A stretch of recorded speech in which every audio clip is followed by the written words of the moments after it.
adiante. Livro de Gênesis, capítulo de número 2, que diz assim, olha a palavra de Deus: assim os céus e a terra e todo o seu exército foram acabados. E havendo Deus acabado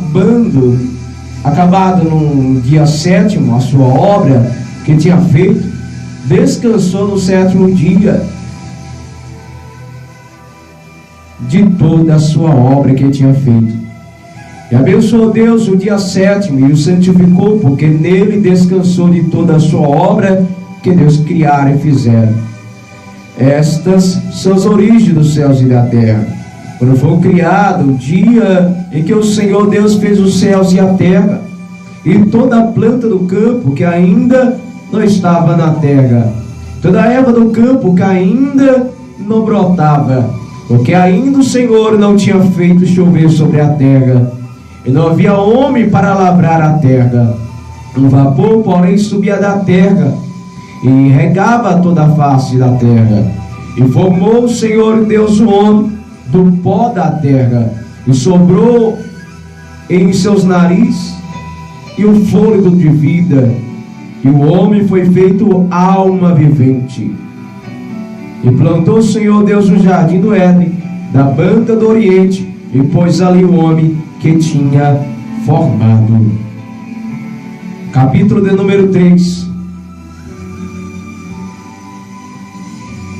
Aliás, verso de número 19 do capítulo de número 2 do livro de Gênesis diz assim, olha, verso 18: e disse o Senhor Deus: não é bom que o homem esteja só, far-lhe-ei uma adjuntora que esteja como diante dele. Havendo, pois, o Senhor Deus formado a terra, todo animal do campo e toda aves do céu, o trouxe a Adão, para este ver como lhe chamaria.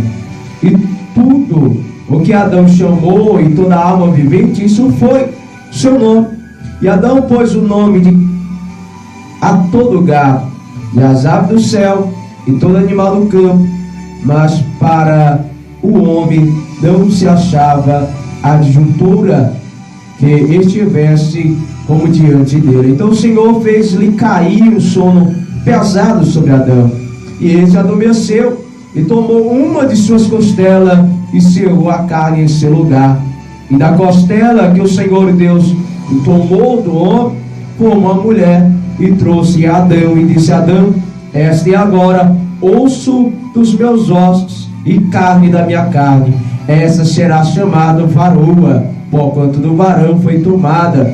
Portanto deixará o varão o seu pai e sua mãe, e apegar-se-á a sua mulher, e serão ambos uma só carne, e ambos estavam nus, o homem e sua mulher, e não se envergonhavam. Amém? Esta é a palavra de Deus. E quero, irmãos, trazer aqui uma palavra esta acerca de um assunto, como estava eu falando, um assunto, uma abordagem acerca do divórcio, o casamento. A Bíblia nos relata que no livro de Provérbios, capítulo de número 7, verso 26, 27, diz assim: porque há muitos feridos derribou, e são muitíssimos que por ela foram mortos, caminho de sepultura e a sua casa, os quais descem as câmeras da morte. Nós entendemos que através do século, irmãos, um pecado, a imoralidade sexual, tem sido a causa de muitas e amargas tristezas, lar desfeito, vidas arruinadas. E hoje a morte é tão certa como nunca foi antes. Os que deixaram o convívio familiar encontram-se com, por exemplo, com AIDS, outros problemas relacionados. O divórcio é a consequência dos decaídos, da falta da moralidade, e até então destrói a família. Quando nós entendemos, irmãos, e falamos acerca do divórcio se transforma em um debate, e a consequência dos descaminhos da falta até então de tudo isso. É um assunto confuso, difícil de explicar, incompreensível para a grande maioria. Por isso escolhemos Mateus capítulo 19 aqui neste momento, nesse texto, para trazer, para entendermos o assunto que vamos alinhar aqui, trazendo alguns pontos que é o objetivo deste assunto nesse dia. Entendemos, irmãos, que quando lembramos acerca do primeiro casamento, logo no início, ao qual Deus criou um casal feito de um homem e de uma mulher. Não foram dois homens ou uma mulher, nem duas mulheres para um homem. Gênesis 1:25 diz que era Adão e Eva. Nós entendemos que se formos trazer hoje esta palavra, em caso diante a lei, que não possamos falar, não podemos falar acerca mais disso, mas com base de um para o outro, Jesus referiu assim, dizendo ele: não tendes lido que aquele que fez no princípio macho e fêmea os fez, e disse: portanto deixará o homem pai e mãe, e se unirá à sua mulher, e serão dois numa só carne. Assim não são mais dois, mas uma só carne. Portanto, o que Deus ajuntou, não separe o homem. A história, ela nos traz para comprovar qualquer cerimônia ocorrida naquela época. Porém, havia um entendimento comum das famílias, irmãos, que já estavam envolvidas, dadas em casamento pelos próprios pais. Era o costume, era uma prática que somente após a prática da poligamia, iniciada com Lameque, da quinta descendência de Caim, em que a Bíblia registra e trata da generação moral das famílias. Gênesis capítulo 4, verso 19, vamos ler isso, vamos entender. No capítulo de número 6, no verso 2, que diz que viram os filhos de Deus que as filhas dos homens eram formosas, e tomaram para si mulher de ouro, e todas que escolheram. Há 12 hipóteses sobre quem são os filhos de Deus. A primeira são descendentes de Sete, são anjos de Deus. Se são anjos de Deus, então precisaríamos admitir que toda a lei genética foi quebrada e que espécies diferentes se cruzam por cria. Então, desta forma, evidenciamos a teoria da evolução, se admitimos isto. Mas creio que esses homens foram descendentes de Sete, porque depois do nascimento de Enos, os homens começaram a se chamar pelo nome do Senhor, de acordo com as escrituras originais. Então, irmãos, entendemos que, se formos extrair do início, vemos que o que Moisés ensinou a respeito do casamento, mesmo que a lei de Moisés vigora, o casamento era contrato entre as famílias. Algumas vezes deixava-se a decisão a cargo da moça, como no caso de Rebeca, mas a maioria das vezes, preste atenção, a maioria das vezes foi contrato por negociação.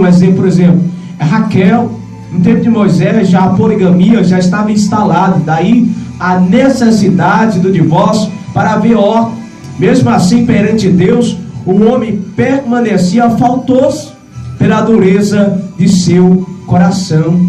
Foi Deus quem deu o mandamento: não adulterarás. Quem foi acompanhado com a pena da morte para os infratores? Como por exemplo, no livro de Êxodo 20, capítulo 4, Deuteronômio capítulo 22, entendemos que se um homem se casa e acha que sua esposa ela não seria mais virgem, ela seria apedrejada até a morte. Então observe que a prostituição foi grave, e as filhas de Israel pagaram por este pecado com suas vidas. Este pecado é chamado de loucura em Israel. Se um homem até então estaria sentenciado à morte. Então nós entendemos que, à luz dos fatos aqui, uma situação que um homem podia divorciar-se de sua mulher, será que é isso? Então achamos os termos que poderá fazer isso acontecer, ser explicado.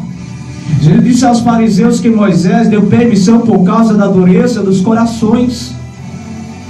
Então observe bem que a Bíblia, ela nos traz esse elemento, ela nos direciona neste fato, mas é um assunto que foi pela dureza dos corações. Não foi assim no princípio. Os fariseus basearam as suas vidas, seu argumento em Deuteronômio capítulo 24, e Deus diz que se ele achasse coisa feia nela quando casaram, podia repudiá-la. Então o termo coisa feia, traduzido pela palavra ervash, em hebraico, que quer dizer algo relacionado à nudez. Então, irmãos, nós entendemos que no início Moisés, ele deu carta de divórcio pela dureza do coração dos homens.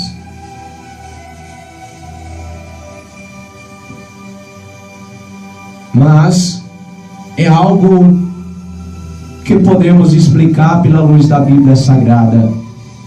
É muito claro que no matrimônio o leito é sem mácula. Se o leito fosse sem mácula no segundo casamento, durante a lei, então por que a mulher foi contaminada por seu segundo homem? Então concluímos que o caso de divórcio e recasamento em Deuteronômio capítulo 24, 1 ao 4, não deixa de ser pecado. Só foi dado por ter ordem na sociedade. Também esses versículos não tratam de infidelidade, mas sim de qualquer desgraça pessoal ou desrespeito ao marido. E com o passar do tempo, deu margem ao abuso desta liberdade que Moisés deu. Então, irmãos, pecado é pecado. Entendemos que Jesus, ele nos ensinou que a mulher que é puteada por ter nela a coisa feia podia casar de novo. Porém, em verso 4, podemos notar que quando o segundo marido se casou com ela, ela foi contaminada. Então nesse segundo casamento ela ficou contaminada, mas não no primeiro. Então por esta razão, se ela quisesse voltar ao primeiro marido, seria adultério. Sendo assim, o segundo casamento era um tipo de adultério tolerado, por causa dos corações duros dos homens e por haver mais ordem da nação. Então quem deu esta lei foi Moisés. Por esta razão, deduzo que a expressão coisa feia não é adultério. Por esse motivo, como eu falei, sem mácula. O leito é sem mácula. Se o leito fosse sem mácula no segundo casamento, durante a lei, então a mulher deveria ser contaminada por seu segundo homem.